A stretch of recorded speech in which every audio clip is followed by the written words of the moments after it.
মোটামুটি আলোচনার বিষয়। এই দুই বিষয়কে কেন্দ্র করে নতুন কোন রাজনৈতিক সংকট সৃষ্টি হতে যাচ্ছে কিনা সেই বিষয়ে আমরা আলোচনা করব। এই বিষয়ে আলোচনার জন্য আমাদের সঙ্গে যুক্ত রয়েছেন সিনিয়র সাংবাদিক M A Aziz. M A Aziz, আপনাকে স্বাগত জানাচ্ছি আমাদের অনুষ্ঠানে। আম, আমি আপনাকে যদি কোনো ধন্যবাদ। আমি যদি কোনো ভূমিকা ছাড়াই আপনার কাছে জানতে চাই, বিশেষ করে জুলাই ঘোষণাপত্র, এটা নিয়ে একটু আমরা আলোচনা করি প্রথমে। সেটি সাংবিধানিক স্বীকৃতি চাইছে এনসিপি, জাতীয় নাগরিক পার্টি। বিএনপি বলছে কোনো সাংবিধানিক স্বীকৃতি প্রয়োজন নেই, এটি সংবিধানের চতুর্থ তফসিলে সংযুক্ত হতে পারে। আসলে এইটিকে কেন্দ্র করে কি নতুন কোনো রাজনৈতিক সংকট সৃষ্টি হতে যাচ্ছে? সরকারের পক্ষ থেকে বলা হয়েছে যে আগামী 5 আগস্ট আহ শেখ হাসিনা সরকারের পতনের বর্ষপূর্তিতে এইটি ঘোষণা করা হবে সব রাজনৈতিক দলের প্রতিনিধির উপস্থিতিতে। কিন্তু সব রাজনৈতিক দল এখন এই বিষয়ে একমত হয়েছে কিনা আমরা নিশ্চিত নই। আপনি কতটুকু জানেন বা আপনার প্রতিক্রিয়া? ধন্যবাদ আপনাকে। এখন সবাই একমত হয়েছে যে জুলাই ঘোষণাপত্র যেটা, সেটা যদি আপনার সংস্কারে একমত হয়, হ্যাঁ, জি। ঘোষণাপত্রে, তাহলে তারা সংবিধানে এটা সাংবিধানিক স্বীকৃতি দিতে রাজি। তবে শর্ত হলো যে সংবিধানের আপনার আহ, রাষ্ট্রীয় স্বীকৃতির ব্যাপারে তারা একমত, কিন্তু সংবিধানের চতুর্থ তফসিলে রাখা যাবে, সংবিধানের প্রস্তাবনায় এটা রাখা যাবে না। জি। প্রস্তাবনা মানে একদম সংবিধানের মূল জায়গা, সেখানে রাখা যাবে না। এটা একটা ঘটনা ঘটেছে, তার একটা বিবৃতি থাকা যাবে। তো সেখানে যেটা যতটুকু জানা গেছে, ধরেন একটি পত্রিকায় রিপোর্ট এসেছে, কিছু কিছু বিষয় উল্লেখ করা হয়েছে সেখানে, 71 থেকে শুরু করে 90, এটাকেও স্বীকার করা হয়েছে আংশিক, পুরোপুরি না। কিন্তু আমার বক্তব্য হচ্ছে যে এই ঘোষণাপত্র, এখানে যেটা আবার জুলাই সনদ আছে, আর একটা সনদ, এটা ইন্টারলিঙ্ক। সনদটা হচ্ছে মরিয়া সনদে তারা বলতে চায় সনদকে সাংবিধানিক অর্থাৎ সংবিধানে যুক্ত করতে হবে এবং এটাকে ইন্ডিপেন্ডেন্ট দিতে হবে। কারণ নইলে বলা হবে যে এই অন্তর্বর্তীকালীন সরকার এবং ছাত্ররা যারা আন্দোলন করেছে তারা রাষ্ট্রদ্রোহের কাজ করেছে, সুতরাং তাদের এটার বিচার করা যাবে না, তাদের এটা ইন্ডিপেন্ডেন্ট দিতে হবে। আমার প্রশ্ন হচ্ছে যে সংবিধানে ঢুকলেই তো আর এটা ইয়ে হয় না। ধরেন আমি বলি, কর্নেল রশিদ ফারুক, তারা যে জি। গণ অভ্যুত্থানটা, যে বঙ্গবন্ধু পরিবারে যে হত্যা করেছিল, সেটা কিন্তু খন্দকার মোস্তাক কিন্তু ইন্ডিপেন্ডেন্ট দিয়েছিল। কিন্তু আওয়ামী লীগ যখন ক্ষমতায় আসে, তখন কিন্তু এগুলো সব সংশোধন করে আপনার তাদের বিচার করেছে এবং জুলাই স্বাধীনতা যুদ্ধাপরাধীদের বিচারও করেছে। সুতরাং এখন ধরেন আওয়ামী লীগ যদি 5 বছর হোক 10 বছর পরে হোক এদেশে যদি ফেরে, তাহলে ওই সংবিধানের লেখে তো কোনো লাভ হবে না। ধরেন ফ্রিডম ঠিক। Party, colonel Rashid Farook freedom party করেছিল এবং তাদের কি দাপট ছিল, খেয়াল করে দেখেন। পার্টি জি। যত ছোটই হোক না কেন, দাপট ছিল। তাদের হুম, একটা হুম। পত্রিকা ছিল আপনার দৈনিক মিল্লাত, সেটাও সার্কুলেশন পেয়েছিল কিন্তু সর্বোচ্চ। কিন্তু কোনোটাই এখন নাই, কোনোটাই কোনো কিছু অংশ বিশেষ নাই। সুতরাং আমার বক্তব্য হচ্ছে এখানেই আমার সমাধানের পথ আমার কাছে মনে হয় রাজনীতিকে রাজনীতি দিয়ে মোকাবেলা করা।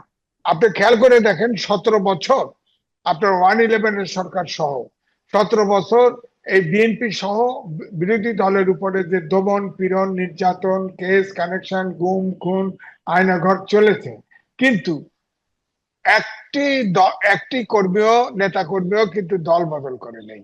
ঠিক আওয়ামী লীগের এই যে পালিয়ে গেছে নেতৃত্ব, শেখ হাসিনা সহ, আপনি গ্রামে গঞ্জে খবর নেন, অনেকে হয়তো আত্মরক্ষার চেষ্টা করতেছে, কিন্তু কেউ কিন্তু দল বদল করে নেই। অর্থাৎ আওয়ামী লীগ হুম। যে সমর্থক বেজ আছে, এটা বাংলাদেশের মাটি ওভাবেই থাকবে, 5 বছর হোক 10 বছর।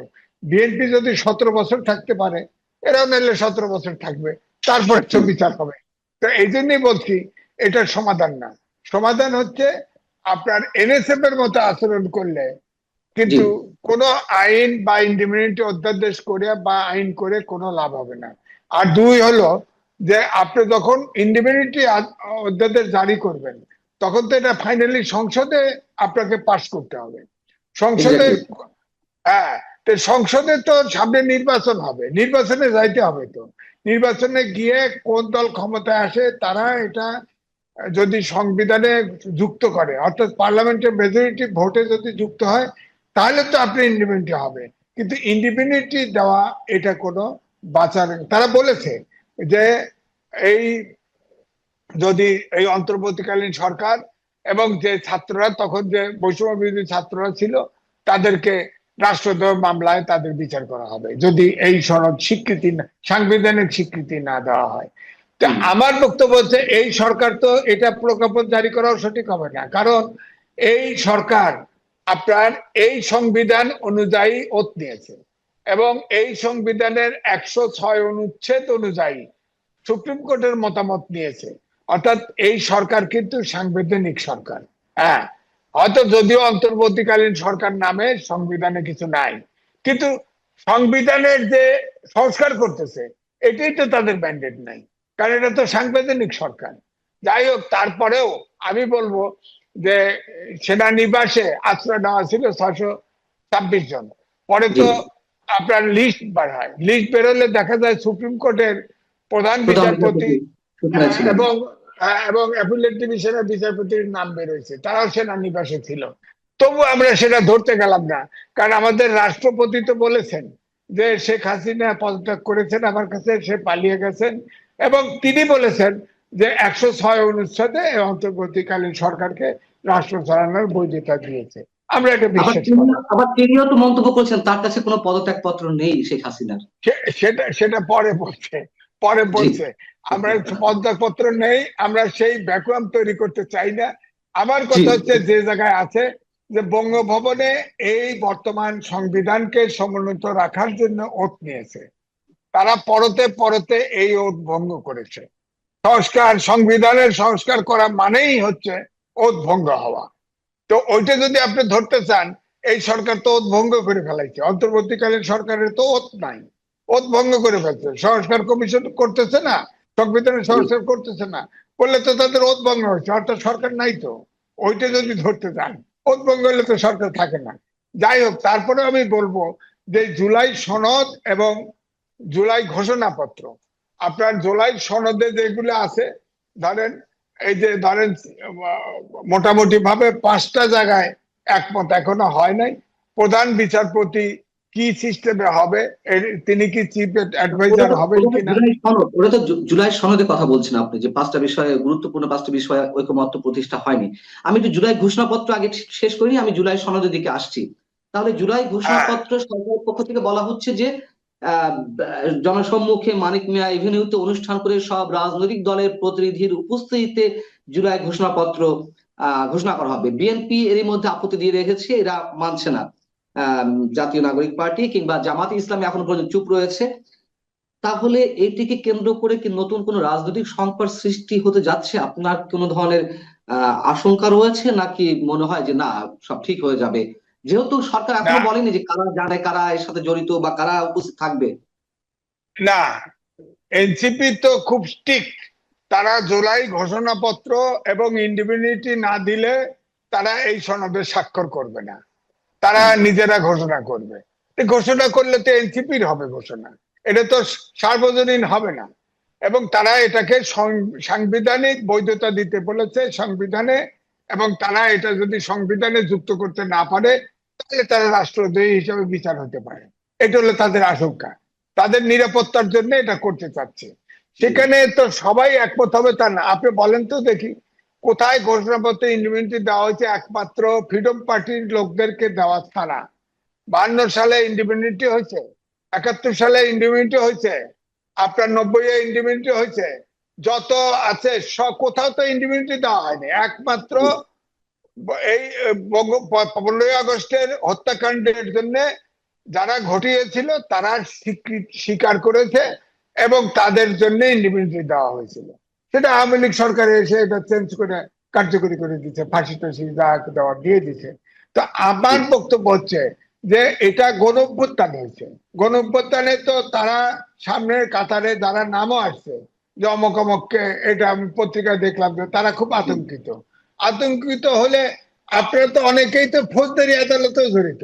ধরেন ইন্ডিপেন্ডেন্টি হলো না, দেওয়া হলো, ইনডিউটির কারণে বিচার হলো না। আপনি কি ফৌজদারি অপরাধের ঊর্ধ্বে নাকি দেশে? আপনাদের নামে তো নানান কেলেঙ্কারি বেরোচ্ছে, নানান সমস্যা বেরোচ্ছে, এগুলোর বিচার হবে না? অন্য সরকার ক্ষমতা আসলে তো তারা বিচার করতে হবে, অভিযোগ আসলে বিচার করবে না? আপনার যদি কেউ শত কোটি টাকার মালিক হয়, হাজার কোটি টাকার মালিক হয়ে থাকেন, তারপরে ধরেন এই যে সেক্সুয়াল স্ক্যান্ডেল থেকে শুরু করে অনেক কিছুই তো হচ্ছে। এই যে গুলশানে 4 জনকে রিমান্ডে নিলেন, ধরা পড়লো, এগুলোর বিচার হবে না? এটা তো ফৌজদারি ক্রাইম। ফৌজদারি ক্রাইমই তো। আপনার বক্তব্য, আমার বক্তব্য হচ্ছে আপনারা কোন, এই ছাত্রদের উপরে মানুষের প্রত্যাশা অপরিসীম ছিল। 54 বছর দেশটাতে যে স্বাধীনতা যুদ্ধেও আমরা যেটা প্রত্যাশা করেছি, মানবিক বাংলাদেশ, গণতন্ত্র, আইনের শাসন, সুশাসন, ঠিক ফ্যাসিবাদী বিলোপ লাস্টের যে 1 দফা, সেটাও কিন্তু এই ধরনেরই আকাঙ্ক্ষা।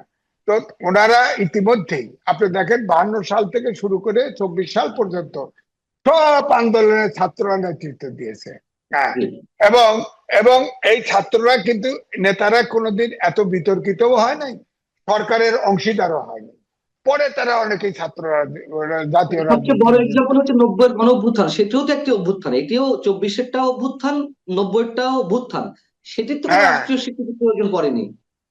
এখানে তারা বলতে চাইছে যে যেহেতু শেখ হাসিনাকে যে ভয় পাচ্ছে, যে তাকে খেদিয়ে তারা তাড়িয়ে দিয়েছে, তারা সে পালায় গেছে, সুতরাং সে যদি ফিট ফেরে তাহলে তো কঠিন ভাবে বিচার করবে।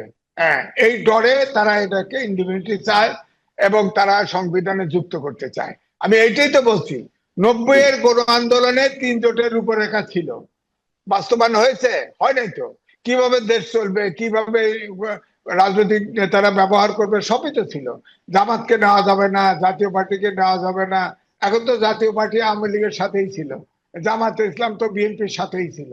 হ্যাঁ, তো সুতরাং এগুলো তো কেউ পরে ইয়ে হচ্ছে, সে আগে করে নেই, আমি পরে করবো কেন? এবারেও যে সংস্কার হচ্ছে, ফাইনালি তো এগুলো সংবিধানে যুক্ত হবে এবং সংসদ এটাকে অনুমোদন করবে। এখন ধরেন সংসদ আপনার সংবিধানে যুক্ত করলো, পাশ করলো, আগামী 5 বছর যে সংসদ পরে 5 বছর সংশোধন করবে না, এমন কি কথা আছে? রাজনীতি, দেশ, পৃথিবী চলমান, সংস্কারও চলমান, সুতরাং যখন যেটা প্রয়োজন সেটা তো করবে। সব কথা, শেষ কথা হচ্ছে সংস্কার যেগুলো হচ্ছে, এগুলো আপনার দেখেন, এই ঐক্যমত্য কমিশন যে তারা যে ফাইনালি যেগুলো এজেন্ডাভুক্ত করে, সেখানে অনেক কিছু ছিল না। জুলাই সনদ বা জুলাই ঘোষণাপত্র হবে এটা বলা ছিল, যেমন পিআর সিস্টেম ছিল না। এটা অদ্ভুত আকারে কয়েকটা দল ঐক্যমত কমিশনের বৈঠক থেকে গিয়ে মাঠে গিয়ে আনুপাতিক নির্বাচনে না দিলে আমরা নির্বাচনে যাব না, আলটিমেটাম দিয়ে দিল। তাহলে কি এরা ঐক্য চায়? এরা হচ্ছে সামনে নির্বাচন হবে, নির্বাচনে তাদের অবস্থান কতটুকু সংহত করা যায়। তাহলে আপনি বলেন, এই পিআর সিস্টেম যদি যতক্ষণ পর্যন্ত জাতীয় ইস্যুতে এবং গণতান্ত্রিক চর্চায় যদি রাজনীতিবিদরা অনুগত না হয়, তাহলে তো পিআর সিস্টেম হলে তো সরকার পতন ঘটবে, সরকার স্থিরতা থাকবে না, দেশটা তো বিপদগামী হবে। এটা নিয়ে তো জটিলতা রয়েছে, আরো বেশ কয়েকটি বিষয়ে এখনো মতানৈক্যতা রয়ে গেছে। আপনি যে 5টি বিষয়ের কথা উল্লেখ করছেন, কিন্তু মূল যে সংকট এখানে এসে দাঁড়িয়েছে সেই সাংবিধানিক প্রশ্নে, মানে এটি আইনগত ভিত্তি চাচ্ছে। যেই সংস্কারগুলোতে ঐকমত্যে পৌঁছানো হচ্ছে, জামায়াতে ইসলাম এবং এনসিপি আইনগত ভিত্তি চাচ্ছে, যে আইন দ্বারা এটি সীমাবদ্ধ করা হবে, যাতে যেই আসুক করতে বাধ্য। বিএনপি বলছে এটা তো যে সরকার আসবে তার উপর নির্ভর করবে এবং আমরা করব, তারা মৌখিক প্রতিশ্রুতি দিচ্ছে। তার মানে কি এখানেও আমরা কোনো সমাধান খুব সহজে না, পাচ্ছি না? না, না, বিএনপি রাখতে চাইছে, কিন্তু চতুর্থ ইয়েতে, চতুর্থ আপনার পর্যায়ে রাখতে চাইছে, সংবিধানের মুখপত্রে রাখবে, ঘোষণাপত্রে। ওটা তো সব ঘোষণাপত্র, আমি জাতীয় সনদের কথা বলছি, জুলাই সনদের কথা বলছি, জুলাই যেসব সনদ, জায়গায় সমস্যা করা হবে। জুলাই সনদে যেটা অলরেডি ড্রাফট করে পাঠানো হয়েছিল সব দলকে, সেখানে বিএনপি বলছিল, আমার কাছেও একটা কপি আসছিল, দেখছিলাম যে সেটা ইনোসেন্ট, সমস্যা নেই। বিএনপি সেটাতে এগ্রি করেছিল, যেটা মানতে আপত্তি নেই। এখন আবার জুলাই সনদে প্যাঁচ লাগাচ্ছে, এটা দিতে হবে, এটা করতে হবে, ওটা করতে হবে, এখন তো প্যাঁচ লাগছে। এখন জুলাই সনদে আপনি যখন মিটি মিটি করে 71 দেখাবেন, আর 74-24-কে বড় করে দেখাবেন। আর পৃথিবীর ভিতরে একটা জাতি ভাষার জন্য জীবন দিছে, সেটারও কোনো উল্লেখ থাকবে না। 47 সাল নিয়ে আসবেন টেনে, যে 47 সালে আমি ঘোরতর বিরুদ্ধে, যে জিন্নাত সে তার অংশ বুঝে নিয়ে গেছে, আমরা আমরা আমরা ক্ষতিগ্রস্ত হয়েছি। ওটা তো যুদ্ধ ছিল না, অভ্যুত্থানও ছিল না, ওটা বৈঠকে বসে সমাধান হয়েছে।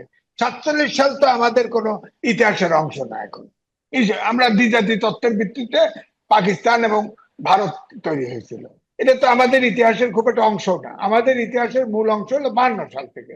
52 সাল থেকে সবটাকে যেভাবে গুরুত্ব ধরেন, স্বাধীনতা যুদ্ধ যদি বলেন, এটার সাথে আর বাংলাদেশে এ পর্যন্ত কোনো অভ্যুত্থান, কোনো আন্দোলন, কোনো যুদ্ধ এই পর্যায়ে আছে বলেন আপনি? এই জন্য আমি বলছি যে জুলাই সনদ করুক, কিন্তু সবটাকে কিন্তু প্রকৃতভাবে মর্যাদায় দিতে হবে।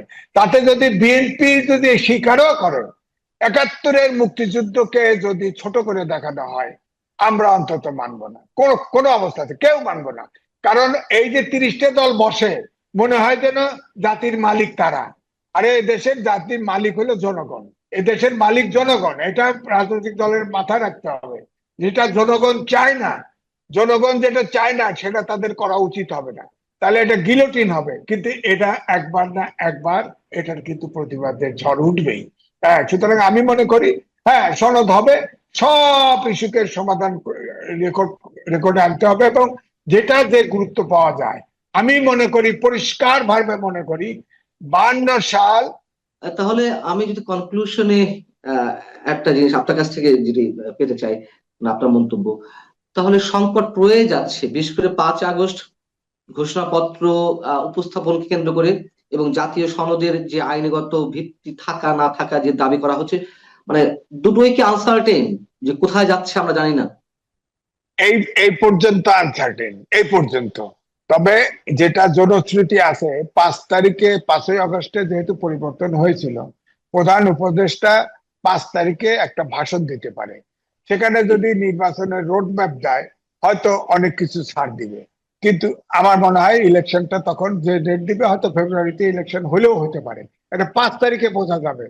আবার এও হতে পারে, যেহেতু ডক্টর মোহাম্মদ ইউনূস একমাত্র সরকার প্রধান, যে কথা বলে না, কথা পরিষ্কার করে না, যা বলে তবে কিন্তু দিয়ে বলে।